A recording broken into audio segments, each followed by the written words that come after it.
see in the caveat there from Anglo Gold Ashanti, is this the right metric to have? But this is a debate and a discussion which I'd like to see the investment community engaging more actively in. What we've also seen is a huge increase in companies' Scope 3 emissions. Now this is quite a heavy diagram to look at. What this shows is, I hope you can even read it, but these are different types of Scope 3 emissions. The one at the top is employee commuting and business travel, and it shows the number of companies within the various sectors who are now reporting on these elements. Why is this important? Well, often in many companies, their biggest scope for making an improvement is not in their direct emissions, but in their indirect emissions. So we need to get a handle as to what are our indirect emissions? What is our potential to make improvements in that? I'm not going to dwell on this, you can look at that in more detail in the report. We're also seeing evidence of increased commitment and improved performance. Really encouraging. 31 companies now have greenhouse gas emission reduction targets. 22 have committed, additional 22 have committed to targets. This is a radical shift from where we were 4 years ago. Voluntary targets. Most of the companies are based in this country. I mean, some of them are obviously based overseas where they're within countries which have emissions reduction targets. We don't yet have that. They're still conditional. Hopefully it won't be before too long before we see emissions reduction targets in this country. But this is quite, I think, remarkable that we have these voluntary emission reduction targets being made. So let's talk about South Africa.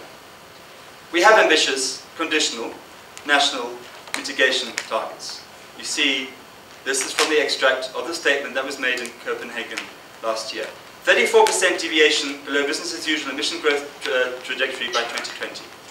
42% below business as usual by 2025. These are significant commitments. If you look at what it means in practice, and this is based on a study come out of UCT, this shows in 2010 our current emission levels, 500 million tonnes of CO2 equivalent.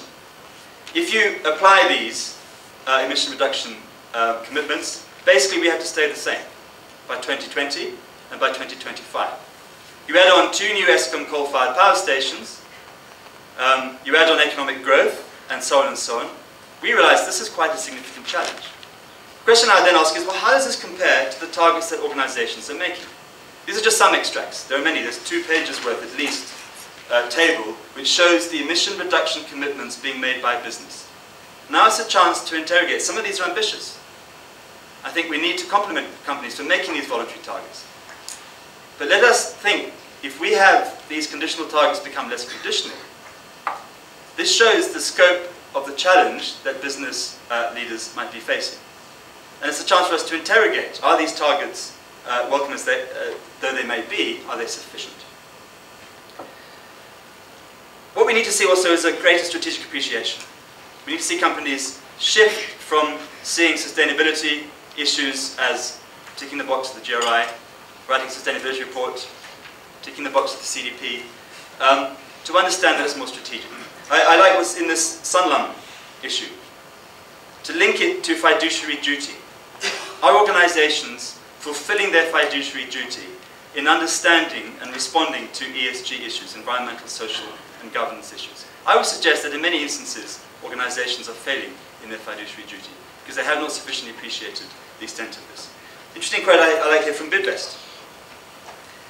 Focus here shifting from risk management, value protection, compliance, where sustainability is often seen, to trying to say, well, let's look at it in terms of entrepreneurship, creating value, taking an integrated approach, moving the debate from compliance to one of innovation, seeing it as Immelt has done in general GE.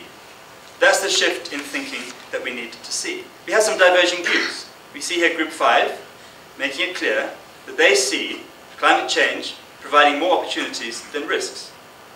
Construction sectors in a bit of a slump post the World Cup. With greater weather uncertainty, there is potential for more infrastructure development. There's a silver lining in this cloud. We saw the same from the medical respondents, which is a little bit dispiriting. And there's an upside to more people getting sick. But there are different views on this issue. This was another company who doesn't believe that this climate change aspect poses significant material risk. They think climate in South Africa is relatively stable, weather events are predictable. And that's fair enough, that's their perspective. We got an intriguing response from one company. We're not in control of weather patterns, so we cannot plan for a non-event. Which I think is slightly disturbing. Okay, the moment everyone's been waiting for is the results of the Carbon Disclosure Leadership Index. I'm sorry to disappoint you, but I'm not going to give that to you. Just very briefly by way of background before the CDLI results were announced. Companies were included in the CDLI if they responded using the online response system, they made their responses publicly available, and then if they scored more than 50% in their disclosure rating using the PwC methodology. Using this approach, we now have 56 companies included on the CDLI. This is quite a large number of companies. So some might say, well, how can you call that a leadership index if you've got 56 companies? We can take the questions on that perhaps later if there are questions on that. What you'll see later this evening is there's going to be recognition for platinum companies, top 5 companies, got the 3 highest scores, and then gold, an additional 29 companies who scored more than 75% or more. What's very interesting is there's been a significant increase, evident increase in individual scores. 12 companies scoring 85% or more. Significant improvement, reflecting both the improved disclosure, but also, I think, in part, an easier and more user-friendly online response system. We're also seeing, once again, the predominance of the materials sector and the financial sector in their disclosure on climate change issues. We also did this year a performance score, and it looks at these issues. It looks at strategy, at governance, at stakeholder communications, and the achievements that you've made. And what we did is, again using the international methodology, is we rated companies into 4 different bands. And we used this fairly objective scoring system. We go through, and my colleague Anthony did that, went through the responses, and has scored the companies. So in band A, on performance, we got 4 companies. On band B, the fast following 26, 23 in band C, and 4 on band D. Just some observations. These performance points are aimed at recognizing where a company has taken positive action related to climate mitigation, adaptation, and transparency. It's based only on what is in the CDP submission, and on nothing else. And it's limited in considering the materiality of actions relative to a company's sector. I do urge you to bear in mind the caveats relating to the Disclosure Leadership Index and the Performance Index. Understand what it is and what it is not. I know for many, the primary interest of this report is, are they on the CDLI and what's their rating of performance. I hope we can take a more nuanced approach in understanding the benefit of this document. My closing thought. This is an interesting read, Thomas Friedman. Perhaps many of you read it. He makes the case we're in a world which is hot, climate change is flat, globalization is crowded. 607 billion people going up to 9 billion people. What's interesting is that quite a big shift from his earlier books, Lexis and the Olive Tree, where he was a great proponent of globalization and the American model. And it's an interesting shift. And what he did in this book, he outlines 3 systemic flaws which he believes contributed to the global financial crisis and to potential global ecological crisis. Firstly, systematic underpricing of the true costs and risks of our activities. Absolutely contribution to what happened in the global financial crisis. Secondly, pervasive application of the worst sort of business and ecological values, characterized by a profligate and hedonistic approach to economic life. And thirdly, which I think that's most importantly, the tendency of markets to privatize gains and socialize losses. We're never going to address climate change unless we see business leaders saying, we are going to help you tackle these 3 issues. We're going to shift our values. And that's a tall ask to make in boardrooms, I would suggest.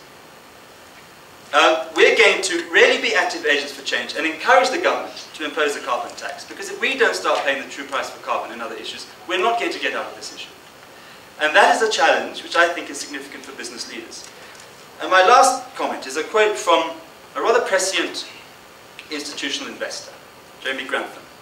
He foretold what happened with the elements of the financial crisis, and those in the investment community will all know his stuff, and he comes out with a very interesting quarterly newsletter.